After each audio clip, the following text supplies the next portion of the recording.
What are the top habits that are keeping you broke? Some of them may surprise you. Hey guys, my name is Jackie from the Financial Literacy Tribe, coming at you with a brand new video. As per always, if you are not currently subscribed to my channel, I want you to hit that subscribe button. And if you enjoyed the video, be sure to hit the like button as well. All right, enough said. Let's jump right in. Okay guys, everybody assumes that if you are broke all the time, it's because you are just buying stuff nonstop. But I actually have some other things that you may be doing in your life that may potentially be keeping you broke. So let's talk about it. Thing number one is having a super disorganized home and or life. And you may be thinking, what the heck does being disorganized have to do with being broke? But I ask you, how many times have you been looking for something that you know you own, but you can't find it? So you end up just buying another one on Amazon or whatever. I mean, having a disorganized home and not being able to find the things that you have already are definitely going to lead to you needing to purchase more things that you may not even necessarily need.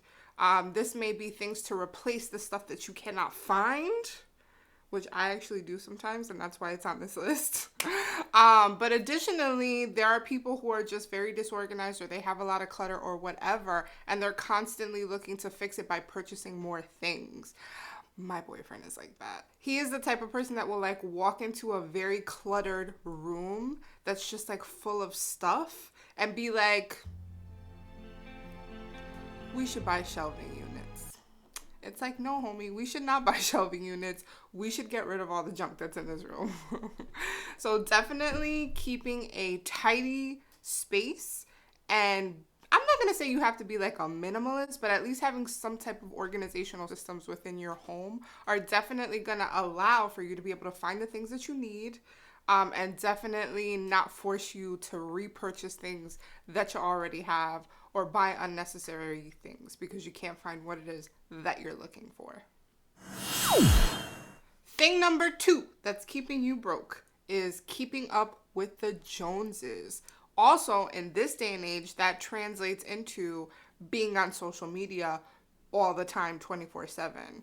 There are some of us that do fine. We just go on like Facebook or Insta or whatever every once in a while, and it's not a big deal. And then there's some people who like live in the internet world and they feel like they have to compete with these people who from the outside, it appears like they're so happy 24/7 and they have all of these beautiful things and their life is just always perfect. But guess what, guys? That's not reality. That's not true. We're only seeing the best parts of people because that's all that they're willing to share with the social media world. So the truth is that nobody's life is perfect. Nobody has like fabulous, beautiful, bougie clothes 24/7. Nobody has a perfect house and a perfect life. So stop trying to keep up and translation, keeping yourself broke by trying to keep up with these individuals because their life is not real. They're not showing you the real. They're not showing you 100% of what's really going on. So stop trying to keep up with the Joneses.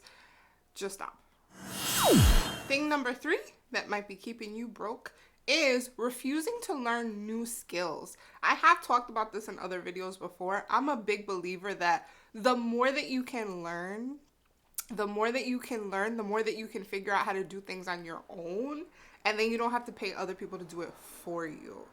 So that is definitely a huge way to stay frugal, is just to develop new skills. So if you're the type of person who's like, no, you're set in your ways, I can be set in my ways sometimes too, but I'm just letting you know, if you're constantly set in your ways and you refuse to learn new things, even if it's something small, like I used to go to the nail salon twice a month to get my nails done, my feet done. And now I save so much money because I do the majority of it myself now.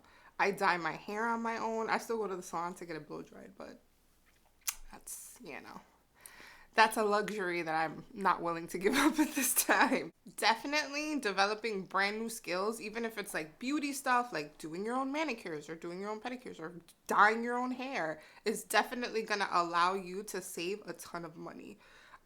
It could be other stuff too, like figuring out how to do your own car maintenance. I don't think I could ever in my life do that. I wouldn't even try, but If you feel like it's something that you're interested in and that you could potentially get really good at, then try it. Definitely staying stagnant and refusing to learn new skills is definitely something that will keep you broke, honey. For sure. This next one is huge. I talk about it all the time, like on so many of my videos, because it is such a big thing, but it's important. And I have been there, so that's why I need you guys to know. You have to have an emergency fund.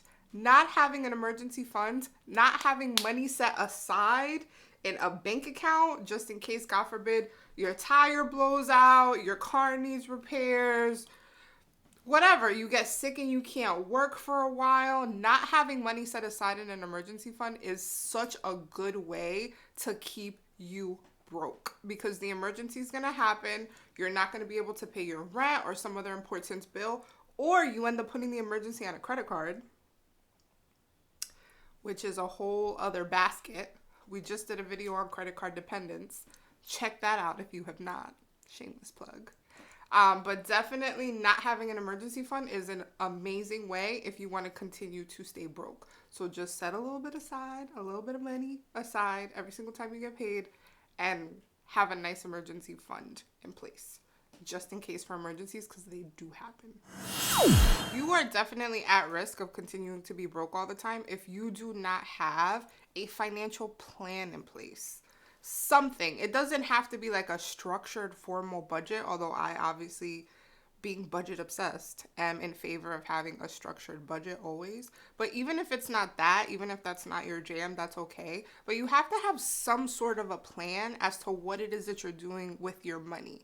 I always say your plan, your money plan, should be in line with your goals. So what are your goals? You know, maybe you are crazy about travel and you love traveling. Okay, so then guess what? A majority of your paycheck, a good chunk of your paycheck, should be going into some sort of a travel fund if that's the case. Maybe you're really serious about paying off debt. Okay, a chunk of your money should be going into debt repayment every single month. You know, you have to figure out what's important to you, and then just make sure that your financial plan is in alignment with those goals. And if you do not have that, if you're just the type of person that gets paid and you're like, well, let me see what bills are due, and Macy's is having a sale, and maybe I'll go out to eat, and nothing that you're spending your money on is in alignment with what your goals are as a person, then honey, you're just going to be broke perpetually forever, unfortunately. So definitely be sure to sit down and have a plan, so that way you can spend your money when you get paid in alignment with that plan, whatever it may be. If you enjoyed this video, which I hope that you did, be sure to hit that like button. Be sure to subscribe if you're not currently subscribed to my channel.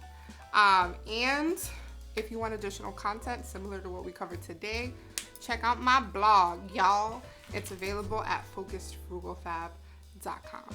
And I will see you guys soon, hopefully. I hope you have a wonderful day, and thanks for watching. Bye.